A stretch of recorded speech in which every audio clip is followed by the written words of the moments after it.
Good morning students, welcome back to Rajmata Vidya Vihar online class. Today we are going to start our 6th standard G English chapter 18 the present perfect tense. Read the सबसे पहले देखेंगे हम explanation में क्या है. तो read the following sentences. Number 1 है I completed the work yesterday. Number 2 I have completed the work. अब both sentences are same, meaning already here is same. I completed the work yesterday. I have completed the work. अब उसमें yesterday बोला हुआ है first वाले sentence में और second में नहीं बोला हुआ. उसमें सेकंड सेंटेंस में क्या है कि मैंने वर्क कंप्लीट कर दिया. कब किया? That is not mention. Now see here explanation number 1 क्या है. In sentence 1 an action took place in the past and so simple past tense is used. The underlined verb completed is in the simple past tense.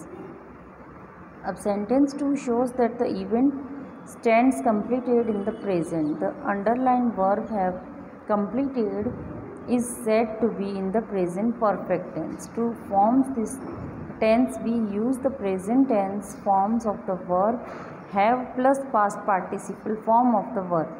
How do we form the past participle?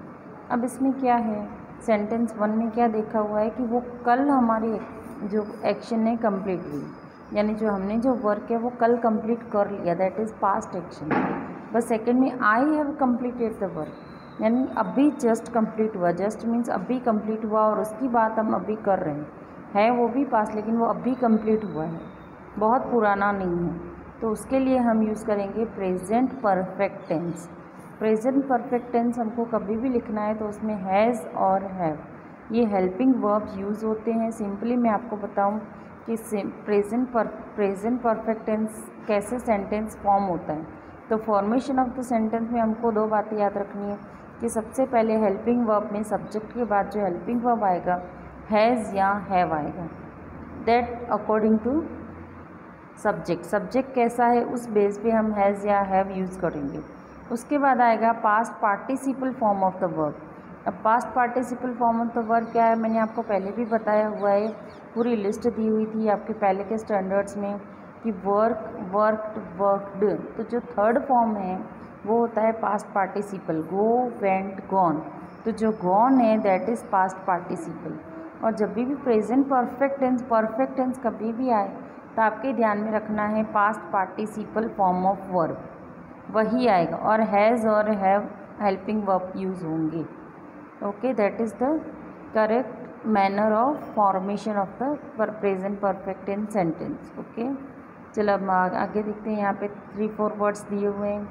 Begin, began, begun. Begun is past participle. Break, broke, broken. Go, went, gone. तो ये जो third column है वो हमारा past participle का है.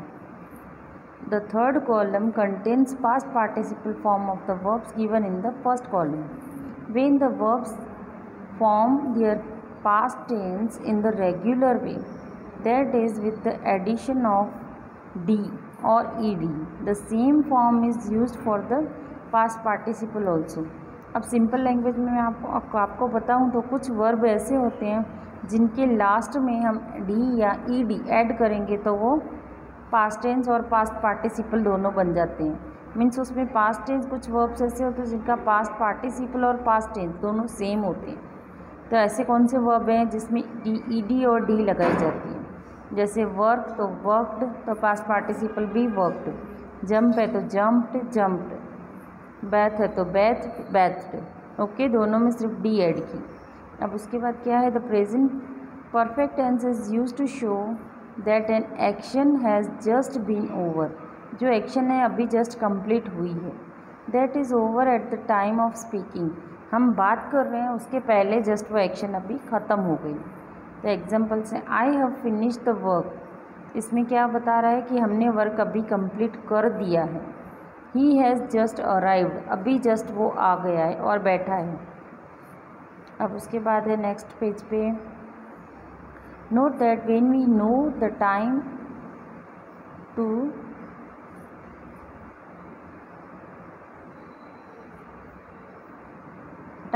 an action in the past we use the simple past tense and never the present perfect tense.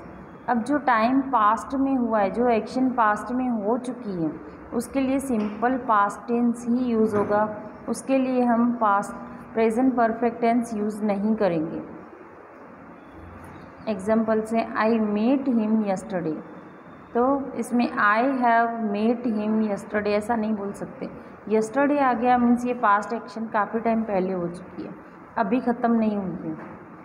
He ate his fixed food at 1 PM, तो 1 PM में उसने अपना लंच खा लिया, तो 1 PM हो गया, अभी हम बात कर रहे हैं, इसके लिए वो अभी की एक्शन नहीं गिनाएगी, तो इसमें हम प्रेजेंट परफेक्ट टेंस नहीं यूज़ कर सकते। ओके, चलो अभी क्वेश्चन नंबर 1 स्टार्ट करते हैं हमारी exercise. Fill in the blanks with the present perfect tense form of the verbs in the brackets. Bracket में दिए हुए हैं, उनसे हमको ब्लैंक्स फिल करने हैं। फिर हैज़ आएगा कि हैव आएगा, वो हमको डिसाइड करना है। अब मैं सिंपली आपको बता दूं कि हैज़ कहाँ यूज़ होता है और हैव कहाँ पर यूज़ होता है। तो हैज़ यूज़ होता है,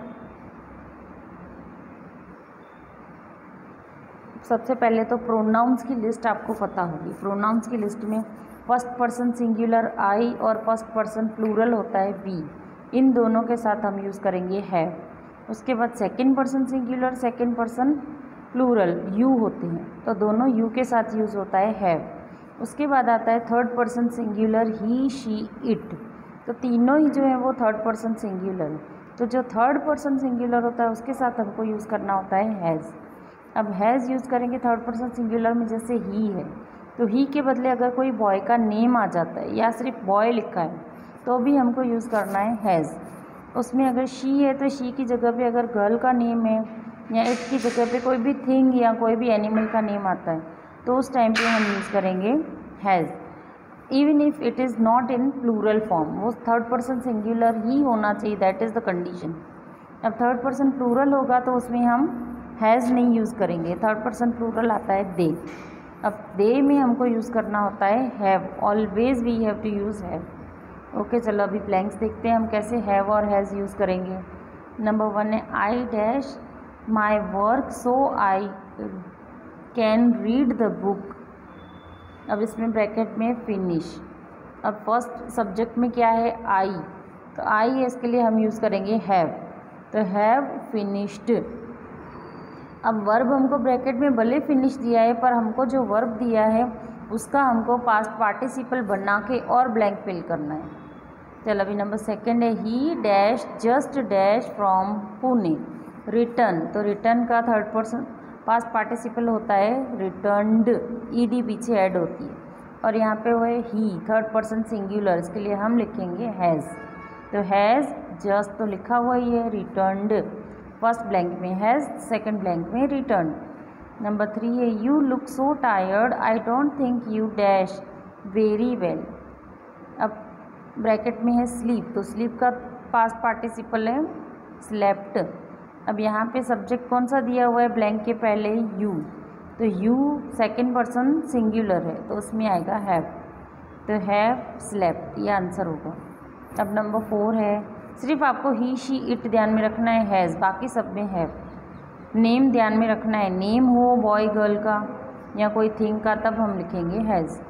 अब नंबर 4 है she dash out to buy some vegetables go, सबसे पहले देखेंगे गो का क्या होता है, तो गॉन, तो हैज़ गॉन, शी है इसलिए has. Number 5 I dash to Kashmir once before but I want to be there once again. अब बी है तो बी का होता है पास्ट पार्टिसिपल बिन, तो इसमें आई है इसके लिए हम लिखेंगे हैव, तो have been, that is answer. Number 6 we trust in God though we dash not dash him see, तो सी का थर्ड फॉर्म यानी पास्ट पार्टिसिपल होता है सीन, और यहाँ पे सब्जेक्ट में यूज़ किया हुआ है वी, तो वी के बाद आता है हैव, तो हैव नॉट सीन। फिर नंबर 7 है she dash well in the examination let us wait for the result, do का होगा डन, तो शी के बाद हम यूज़ करते हैं हैज़, तो has done is correct answer. Number 8 है we dash plenty of fruits for picnic you need not worry. अब बाय का पास्ट पार्टिसिपल होता है बॉट, और यहाँ पे है सब्जेक्ट में वी, इसके लिए हम यूज़ करेंगे हैव, तो हैव बॉट। अब नंबर 9 है she is very weak, she dash not dash anything since morning. Into bracket verb है ईट, तो ईट का पास्ट पार्टिसिपल होता है ईटन, और यहाँ पे सब्जेक्ट में शी, तो शी के बाद हम लिखेंगे हैज़, तो हैज़ ईटन। नॉट तो लिखा हुआ ही है, that is not considerable. Number 10 the school dash the result just now, go and bring your progress book. अब डिक्लेयर, डिक्लेयर का पास्ट पार्टिसिपल होता है डिक्लेयर्ड, पीछे सिर्फ डी ऐड होगी, और यहाँ पे द स्कूल। अब देखो the school third person singular में आएगा। द स्कूल के लिए अगर हमको प्रोनाउन यूज़ करना है तो हम यूज़ करेंगे इट, तो इट है इसके लिए हम यहाँ पे लिखेंगे हैज़, तो हैज़ डिक्लेयर्ड, इसमें हैव नहीं आएगा।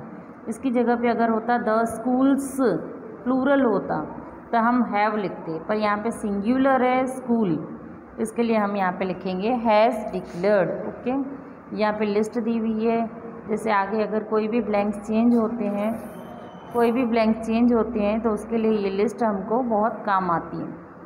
जैसे eat ate eaten, see saw seen, write wrote written, drink drank drunk, break broke broken, go went gone, seek sought sought, fight fought fought, meet made made, sleep slept slept, catch caught caught, teach taught taught. तो ये सारे हमारे present tense first column में, second में past tense और third में है past participle verb. यहाँ पे दूसरे भी वर्ड्स हैं, ब्रिंग तो brought brought, sell sold sold, speak spoke spoken, know knew known, find found found, sink sank sunk, bite bit bitten, dig dug dug, fall fail fallen, drive drove driven, driven, do did done, draw drew drawn। इसी तरह से fly flew flown, ऐसे बहुत सारे words होते हैं। आपके mind में जितना ज़्यादा रहेंगे उतना ज़्यादा अच्छा है। ये सारे वर्ड्स आप लर्न करते हो, आपको मेमोराइज हो जाते हैं तो ज़्यादा अच्छा है। अब इसमें सिर्फ आपको क्या ध्यान रखना है कि कुछ वर्ड्स ऐसे हैं जिनमें ईडी यूज़ होता है और कुछ वर्ड्स होते हैं जिनमें एकदम वर्ब चेंज हो जाता है, तो उसको सिर्फ हमको ध्यान में रखना है। ओके, तो ये हमारा लेसन यहाँ पे कंप्लीट होता है। We will meet soon again in the next lecture. Bye bye, see you.